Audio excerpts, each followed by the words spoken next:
And of course, in that episode is when we get our introduction to the nosy neighbor. We get a chance to meet Agnes. Catherine, how did you find acting in front of that studio audience and feeding off of their energy? Well, I think one of the blessings of this whole experience, and again, I know, just from what I had assumed, not typical of like a typical Marvel joint, was that we were able to have like a rehearsal process. And Matt comes from the theater. That's how I know him, actually, is from theater days a million years ago. And he, to be able to have the luxury of an ensemble building, a theater company, basically, and that it was the first episode, was such a gift, because you felt that like what Tiana was talking about, like we were able to feel that an intimacy, and that it was based in emotion with all this stuff going around.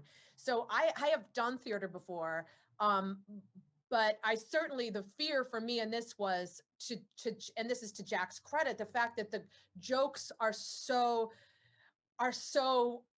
uncynical, and they're so of the time period, that I was like, are they gonna land like with a real audience? Like, you might need to bolster it with some canned laughter. But the joy of listening backstage to that first opening scene, and hearing the genuine laughter at what Paul and Lizzie were doing, was like, I was like, I have goosebumps thinking about it, because it was such a magical afternoon. That there is something in us still as human creatures that can laugh at something that's unironic and buoyant. Lizzie, for you, how did you, when you think about that moment? I know we talked about kind of the pratfall with Paul, but for you, and kind of in knowing that maybe this Wanda thing is going to work, was it a validating kind of moment? Yeah, I think I got such a crazy adrenaline rush during it. I hadn't been in front of an audience in a while. And I also, I think it really set us up to feel like we could swing really big. And so it was like it was a perfect way to start. And yeah, it was terrifying, and it felt silly, because I was like, we're doing this for 6 months. Why are we spending 2 days on one episode? That is so silly, but it worked, and it was great. And yeah, there was such incredible energy to it, and there's something really unifying about it as well, with our crew dressing up like the 50s, and our brilliant costumer Maya throwing pins and sweaters on her costume girls for the quick changes. The whole thing, everyone was really spirited, and it really started off our long journey in a really positive way. So that's kind of the beginning of our relationship with Wanda and Agnes, who later, of course, again, becomes Agatha. But we have the relationship between Wanda and Geraldine just starts out with a nice handshake at a very awkward lunch and turns into her helping you deliver your babies. Yeah. How did the two of you guys find building the characters in the scenes in which, we don't know yet that she's Monica Rambeau? Well, I mean, Tiana and I, we got to start with the stork. That's where we started. And the stork leads into all of, or before the stork, or all the coats, and the whole thing was such practical chaos, and it was so funny. And what I'm doing in comparison to what Tiana's doing, it's polar opposite, and she's just like gabbing and telling the greatest story and just like holding her throne, and I'm just acting like a fool the whole time. And it was so much fun. It was one of my favorite couple days on set. It was so stupid, the stuff that I had to do or got to do, and it felt so good to be so stupid. You feel like you're a 10-year-old in your summer theater program all over again, just hamming it up. I was saying, watching Lizzie do her practical effects with like the coat changes, with the person in the green suit coming in, literally Lizzie had to freeze and then they would change her code and she would have to start over in that exact same spot. And me trying to remember what this story is while there's a person in green walking around with a stork mouth trying to get at my pants. It was a lot. I was sweating so bad that day and just like, how did I get hired? What is happening? Oh my gosh, am I doing this right? There was just so many other elements besides just connecting. But I think that's also what helped Lizzie and I we just got to trust each other because we feel ridiculous. So we're here together.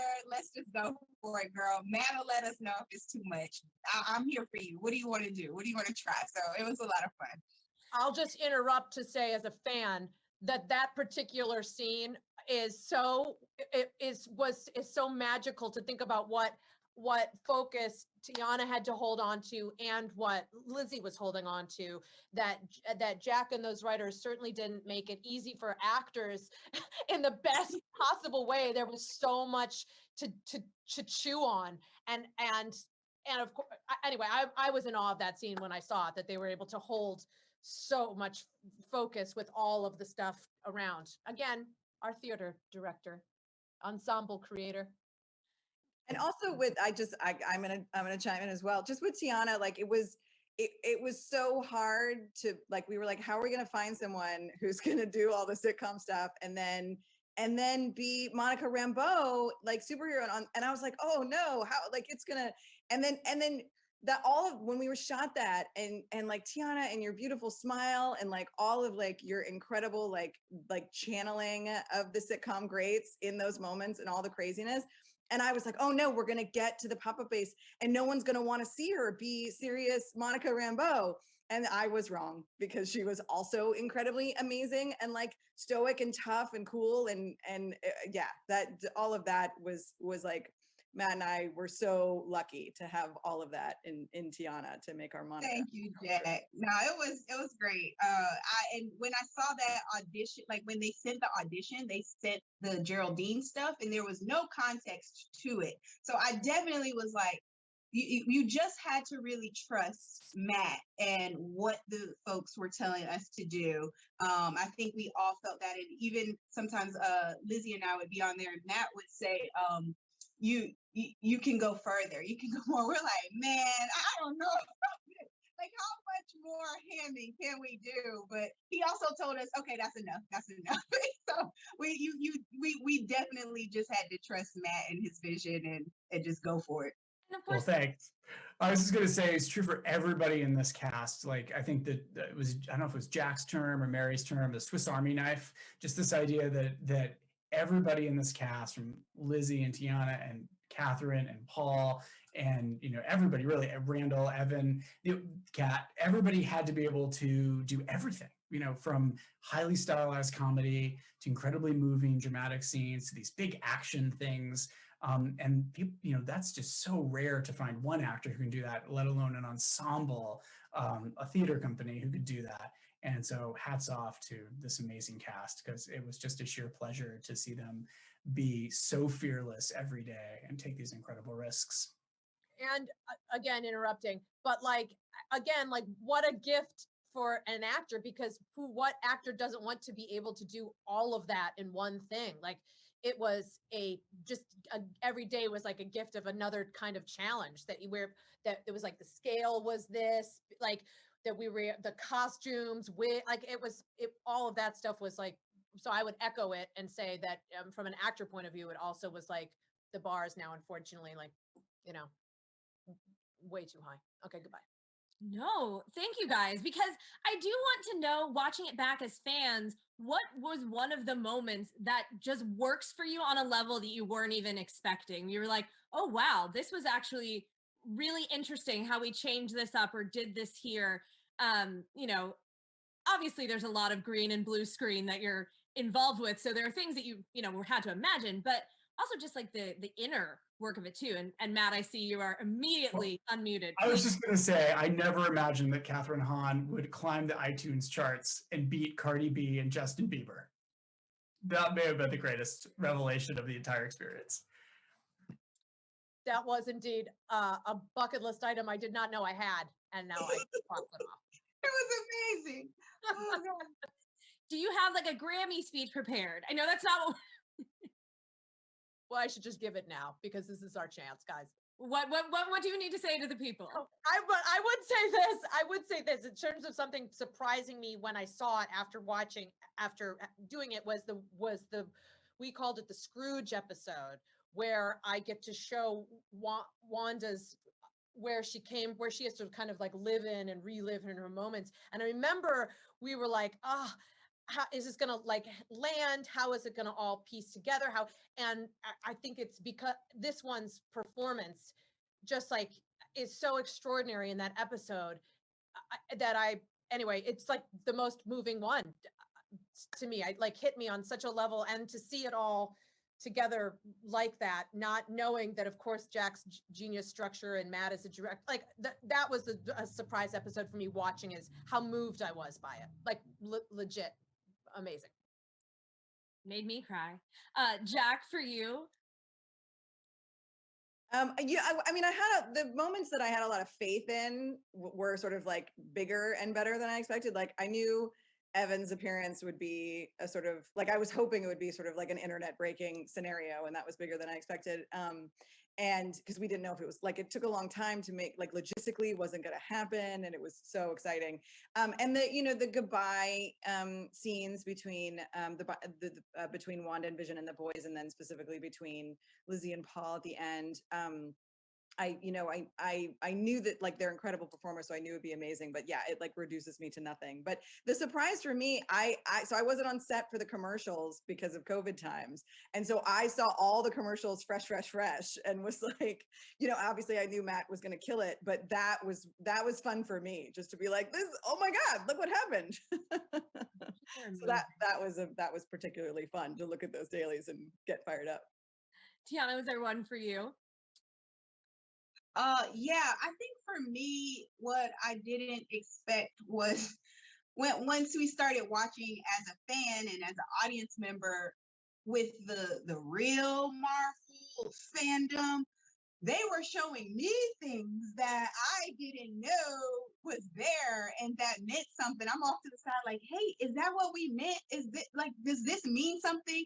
I'll be honest, the whole the tech, that the person I was going to see, the way people were fired up, I actually was like, who am I meeting? Did I forget? Is it wrong? Did I not fully understand? Like they were so adamant. And then also just, being new to the universe, not realizing that every single thing you say will be scrutinized. And you see like, they're like, oh, she said Wanda did this. I'm like, no, I didn't do that. I promise. And so it was just a lot of new things like that, like joining the fandom and watching it as an audience member and seeing the Easter eggs, and also realizing that, yeah, it's a lot. It's a lot. I'm trying to keep up.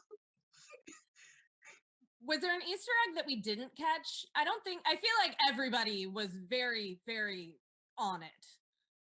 Or one that, Lizzie, I'll ask you this. Was there one that you were surprised that people, or that you really hoped people caught that they either did or didn't? One that you were really hoping people would catch on to?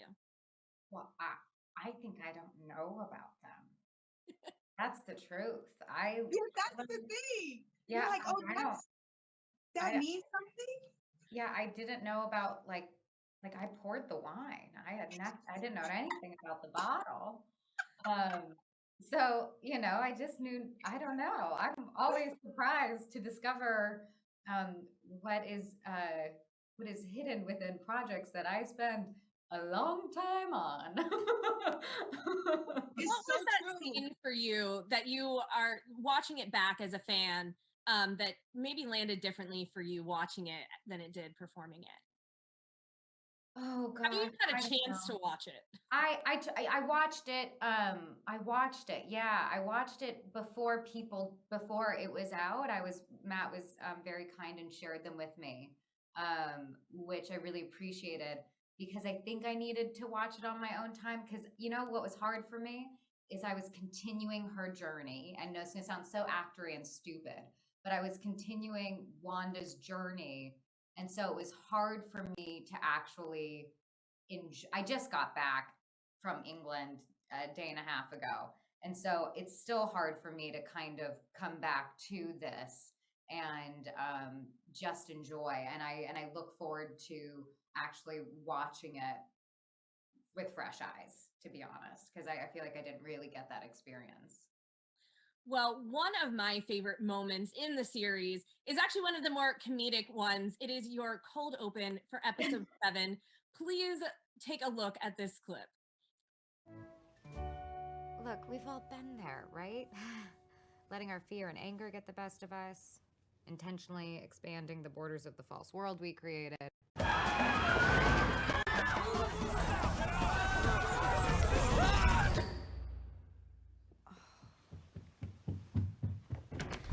Mom, are you coming down soon? Mom, our game is freaking out.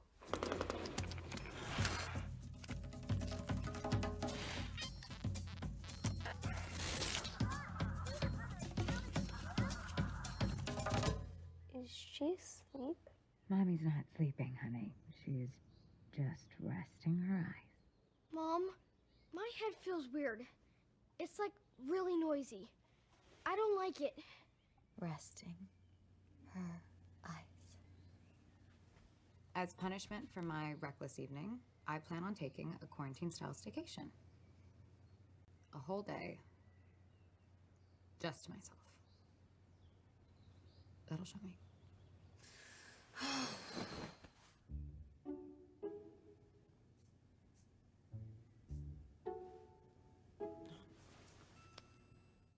So in this moment, I mean, first of all, it's just a brilliant comedic performance.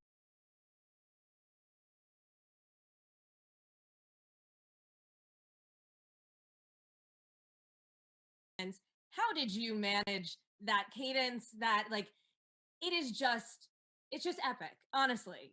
Well, I mean, Matt can can fact check me, but I believe we were like maybe on overtime, and maybe it was like really late at night, and we had been working really hard for 3 months, and I think I was just already I was in the denial phase. I was in like, I'm done with bargaining. I was really, I think I was just tired, and I had the most fun doing that part of that episode. I mean, but I have to say, I think Julie Bowen like put out a thing saying like you honored our show and my character in such a brilliant way. I don't know if you saw that. She posted No, I didn't. when it came out, because I was just amazed at how you comfortably sat in that world so perfectly. Like it really just felt like you walked off the Modern Family set and onto the Wandavison set. But those are really fun days. I remember just having the best time. And also, I mean, just no one can work a docu-style comedy like Catherine Hahn with her looks to camera and like eyebrow raises and all of that. So fun. It was a great episode to work on. And of course, we find out in the later episodes that Agatha was actually there. Listen, there's so much that we could dig into with this series. I don't even know how to wrap up a conversation like this, but when you think of all the themes and the kind of the legacy of WandaVision, Lizzie, I'm going to bring this one to you. What do you hope that people take away from this show the most? Oh gosh, that's always such a hard question to answer no matter what you do. Oh goodness. I think the theme of acceptance and forgiveness, and I think is very important in our world. And I feel like we are all very quickly we are quick to judge, but not quick to forgive, which is fine and fair. But I do think forgiveness is a superpower, and so is acceptance. And so I don't know, maybe something about that. No, I think that's brilliant. I think it says a lot. I think of the idea that Monica kind of gets her superpowers by confronting her own grief and wanting to help Wanda with hers. That is something that I feel like we see a lot through this series. Does anyone else have a legacy of WandaVision to add? What do you guys think that the kind of the takeaway is from this series? I mean, we had talked about from the beginning, and I mean, I remember just like the idea, and I think Lizzie had said this at the beginning, but the idea of the hex and the idea of like, you know, even the experience of making this show, it was like you could see the hex dissolving, like as we were getting closer and closer to wrapping, which was over so much time, and like it's so dear and special to me, I know to all of us, like in such unexpected ways. So like I guess the idea of also just being present, that just being completely in the moment, it was something that I certainly took away from this, and the fact that it was able to be watched, not bingeable, but every Thursday. Some people got it very early, but Friday evening. I love you, but you know, Friday evening on like a regular basis, it kind of became like the hearth of the family again. There was something about bringing generations together to watch it, that all happened to collide at like this perfect time. So that's something that I will feel very nostalgic for, was the experience of watching it as a family every Friday night, which is what I did as a kid. Tiana, Jack, Matt. I mean, it was really well said by everybody, but the show was a giant love letter to television. So it was a great way for Marvel to launch into the television space. And I think that it came out during a really tough time for the world and had, you know, thematic resonance, like Lizzie said, for what was going on. We were all suffering with loss and dealing with this tragedy. And it did bring generations together. I heard many stories about, you know, grandparents who were explaining the Dick Van Dyke Show to grandchildren who were in turn saying, well, this is what Vision and Scarlet Witch are, and this is what these characters are. And to have that happen also as we're also isolated and struggling to be connected the way we want to, I think was really special. And yeah, coming out weekly and reminding everyone about the power of that, and a conversation that can happen about a television show coming out, I think is really special. And I'm glad that Disney Plus is releasing that way and that we were allowed to do that. Yeah, for me, I think the positioning of not judging someone by what you initially see and think, but trying to understand who they are and what their motives might be. I just think, you know, we're in such a cancel culture time that a lot of times people just jump to conclusions. So watching Monica and Wanda, empathize with Wanda and go try to get to the heart of the matter, and just having so many women at the forefront, also with Lizzie carrying this bad boy along with Paul beside her. And then you have our villain, not villain, as Catherine says she's not, the amazing Catherine, and then Monica, this person coming in trying to empathize with everyone. I just, as a fan and as a human, loved seeing all of these stories of these women at the forefront and fleshed out and interesting and complicated. And yeah, so I think that's my takeaway or give to the world, the thing I'm proud of with this project. And Jack, we'll wrap it up with you.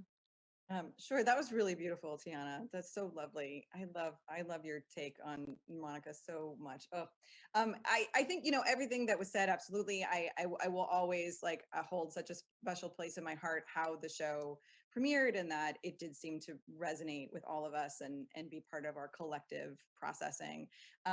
The design of the show was always about Wanda sort of looking inward and finding what she needed inside herself. And so I hope that is one of the prevailing messages of the show, is that it is about, you know, human resilience, and that it is about, you know, being honest with yourself and doing the work and looking inside, and that there will be allies around you to support you and help you. Yeah, therapy, man. It's all about therapy. No, it's okay. I'll be sending you directly my bill. This show was my therapy, so it was greatly appreciated. And the best part about this series is that even though WandaVision may have had its series finale, we will get to continue Wanda's journey. And now we can say again, the Scarlet Witch's journey in Doctor Strange in the Multiverse of Madness. And we'll be seeing more of Monica in the Marvels. So congratulations, ladies, and congratulations, gentlemen. Nat, thank you all so much for joining us for this Variety Streaming Room conversation. And thank you guys all so much for digging into WandaVision. Thank you. Thank you so much.